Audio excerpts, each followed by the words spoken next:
So that's why counting sheep is a thing, because if I'm counting sheep, I'm not thinking about sleep.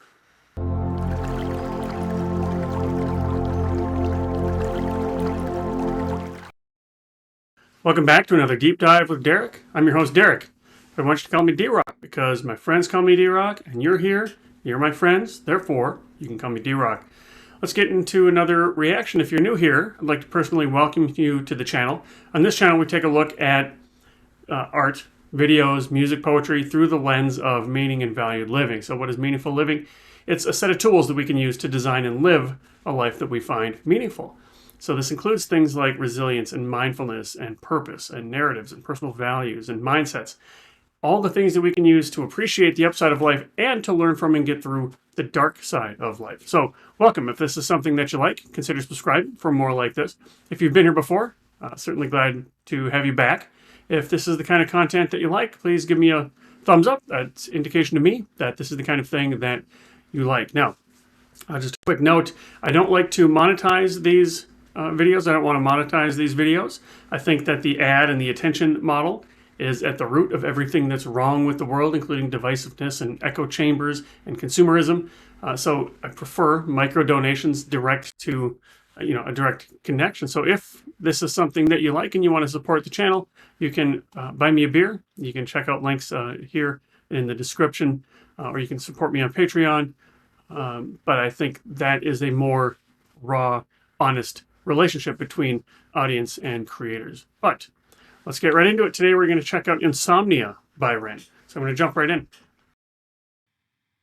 What is it all for? I've asked myself that question so many times now, it's become more worn than my Reebok classics. I'm a slave to frivolous habits. Of introspection. I'm a slave to frivolous habits. Everybody is. Probably everybody is. But that's that. If you've seen me before, you've heard me talk about subconscious, conscious mind, elephant and rider analogies. But the subconscious brain makes 95% of our decisions. Complete autopilot. And we're constantly training it, whether we're doing it or not. If we're not aware of it, then we're just along for the ride. We're just sleepwalking through life. We can consciously train our elephant. We can consciously train our subconscious mind. That might be repetitions like muscle memory or implementing new habits on purpose. But every time we don't go to the gym, say, I'm reinforcing a habit of not going to the gym. So this is very common for people to have habits be reinforced like this. Worn than my Reebok classics. I'm a slave to frivolous habits. Of introspection without any destination, ruminating thoughts in constant rotation. Is this what it means to be conscious? To constantly question our conscious? There's a lot into this line. Rotation. Is this what it means to be? Yeah, I'm going to go back. Convection than my Reebok classics. I'm a slave to frivolous habits. Of introspection without any destination. Introspection without any destination. I'm not exactly sure what he means by that. Introspection, looking inside myself for answers. Who am I? Trying to figure out what does it mean for me to be authentic without any destination, though. That's what introspection is, in my view. So I'm not sure what he means by without any destination. Is he saying that he wants to have an end point? Like a point when he's done? Okay, I've been introspective, now I'm done. Don't have to do that anymore. I'm not exactly sure what he's talking about there. Ruminating thoughts in constant rotation. Is this what it means to be conscious? I'm ruminating on thoughts. Is that what it means to be conscious? That answer, I know that answer. It's no. A thought is just an appearance in consciousness. We pay attention to it. Again, if we're conscious of paying attention to this, then we call it thinking. If I'm not aware that I'm paying attention to thoughts, then I'm lost in thought. I'm just having a conversation with myself inside my own head, and that's the default mode for a lot of us. That's not the same as consciousness. Consciousness is just where everything else appears, including thoughts, including rumination. Those appear in consciousness. Any destination, ruminating thoughts in constant rotation. Is this what it means to be conscious? To constantly question our conscious? Despondently fall on my back horizontally. Under my bed there are monsters that visit me when I try to sleep. They're those thoughts that play on repeat. Monsters visit him in his sleep.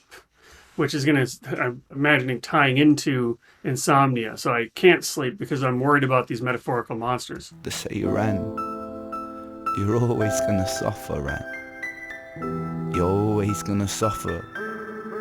And I boomerang between optimism and pessimism so much that my sanctuary could be a prison. What blinds me could give me vision, and what finds me is this indecision of what to do with these questions. Is there purpose?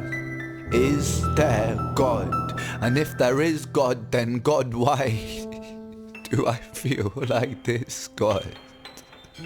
So this must be in the midst of it, like the worst of his pain and his struggles, which is, I feel like, where some of those existential crisis songs that I love so much came from.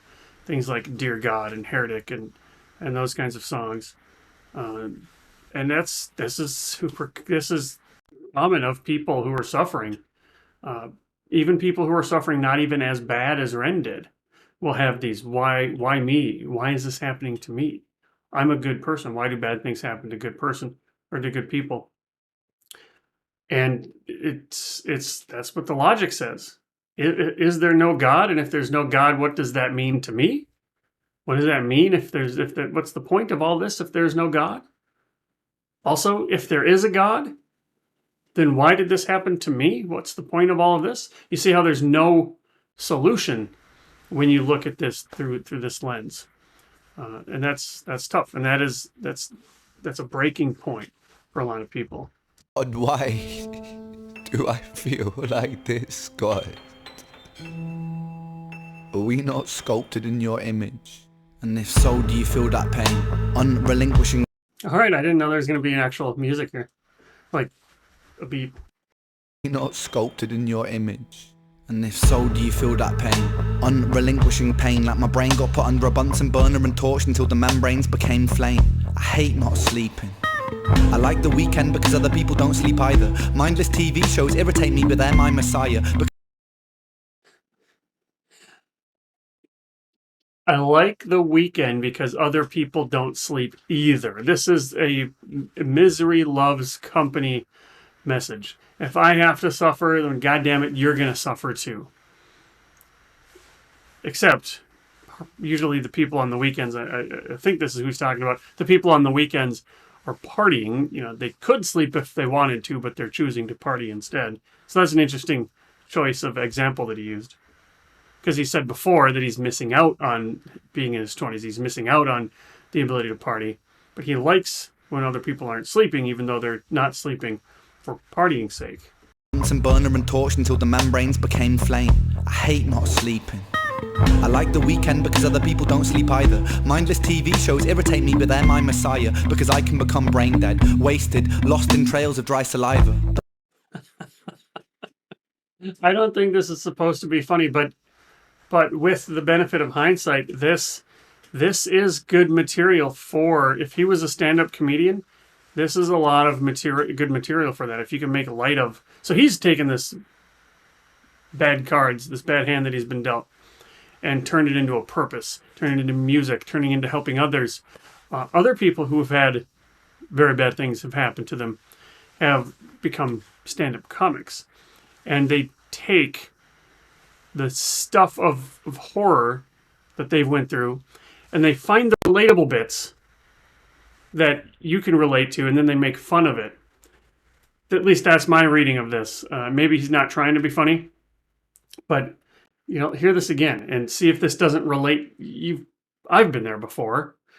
But they're my messiah, because I can become brain dead, wasted, lost in trails of dry saliva. But I'm a survivor, a child of destiny. But this night has been testing me, question the mess that's progressing, undressing me, stripping me naked and stuffing the stress in me. I used to use drinking as a way to stop thinking that my problems were drinking made me feel like I was sinking, so I dried up my drinking and I couldn't sleep a wink. And now I'm thinking about nothing. Fucking couldn't sleep a wink. Way to stop thinking that my problems were drinking made me feel like I was sinking, so I dried up my drinking and I couldn't sleep a wink. And now I'm thinking about nothing. He used to drink to try to deal with this, and then he stopped drinking. But after he stopped drinking, he wasn't able to sleep, which is interesting because research shows, research is a collective of everybody, so there's always going to be anomalies. But the research suggests that people who don't drink or people who drink less sleep better. So he's definitely an anomaly here. And then he's not able to sleep, and he's thinking and thinking and thinking and thinking and thinking and thinking and thinking and thinking, and that's probably why he's not sleeping. It is tough. This is a causality error. Like, is he thinking because he's not sleeping, or is he not sleeping because he's thinking? And I don't know enough about him to know this, but I do know that if you don't know Viktor Frankl in his book Man's Search for Meaning, this is a eye-opening read.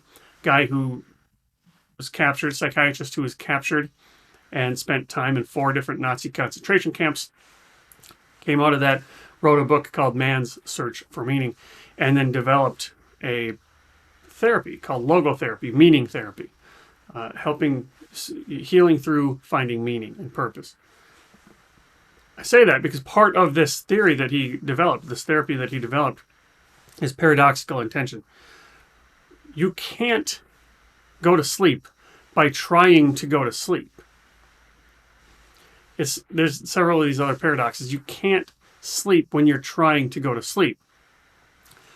So if you're trying to sleep, you can't do it. You can only go to sleep. So one way is to just give myself permission. I've heard people have mantras of, it's okay, I don't have to stay awake. It's okay if sleep wants to take me. I'm going to open myself up for sleep to find me. But Viktor Frankl's logotherapy has something called paradoxical intention, where you actually say, I'm going to try to stay awake as long as possible. I'm going to go lay and get up, right? So a lot of the sleep research says your room is for sleeping and maybe other activities, but it's not for non-bedroom activities. So if you can't sleep, you should get out of the bed. You should go somewhere else, because you're training, you talked earlier in the song about habits. If you lay in the bed without sleeping, you're training yourself that the bed is the place where you lay and think. So if you can't sleep, get up, go read something, go to a couch somewhere and try to stay awake. I'm going to listen to 3 podcasts right now. I'm going to listen to that book on tape. I'm going to read this. Maybe don't have something with a screen, but try to stay awake as long as possible.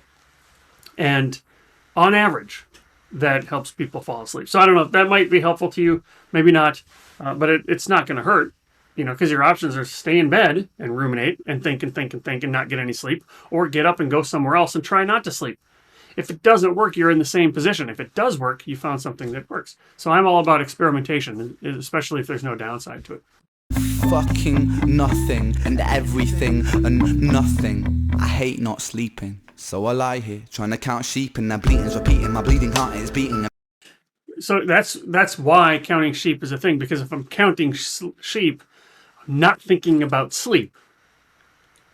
You see, although counting sheep has become such a synonymous with trying to sleep that it probably doesn't work anymore. But counting to 100, I've distracted myself from trying to get to sleep, and now I've put my attention on trying to count to 100, or counting backwards from 99 or something like that. But that's where counting sheep, or why it works or used to work. I'm beating, eating, my sleep is depleting, pleading for healing, it's fleeting, longing for sleep is so deep, it's peaking, I weep in these sheets, it's doubling, doubly trouble, it's ugly, bleak, it's so bleak, it's so bleak, and I lost my mind on a line. I hate not sleeping, I hate not sleeping. There's also a method or a undertone of non-acceptance here. I hate not sleeping, I'm pushing away staying awake. I'm saying that this is how it is, and this is how it should be, and how it is and how it should be creates discrepancy. This comes from mindfulness world. If you can accept the state as is, right now I'm not sleeping. This is how it is. It shouldn't be any other way. Now you can get up and go do something else, and then you might find yourself get sleepy. And then you can accept that state. But to sit there and say, I should be sleepy, I should be sleeping, I should be doing this, it shouldn't be this way, you're not accepting what is. The milk is spilled, and you're sitting there wishing that the milk wasn't spilled, instead of doing something to clean up the milk and learning how it spilled and figuring out ways to not have the milk spill again.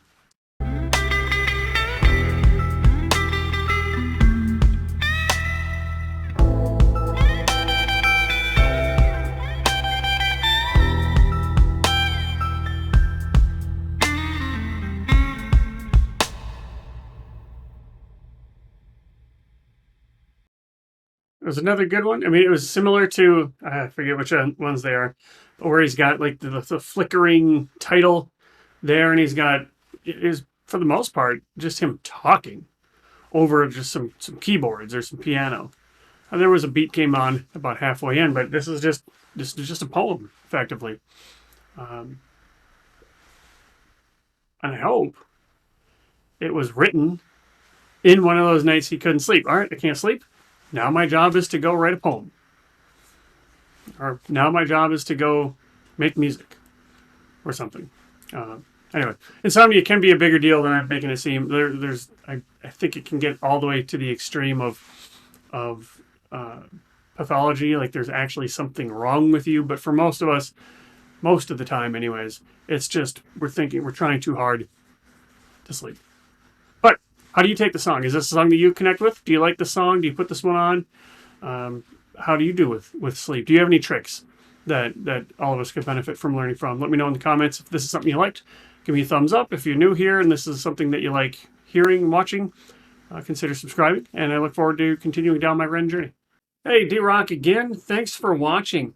I hope you enjoy what I'm doing here. If this kind of thing is interesting to you, and especially if you like those bad drawings at the beginning, you might be interested in my weekly newsletter. It explores money's role in a meaningful life. So you can check that out at meaning.blog if you want. It takes this and it goes a lot deeper. So if you like that, check it out. Let me know what else I should be doing, what else I could be doing, and I'll see you here next time.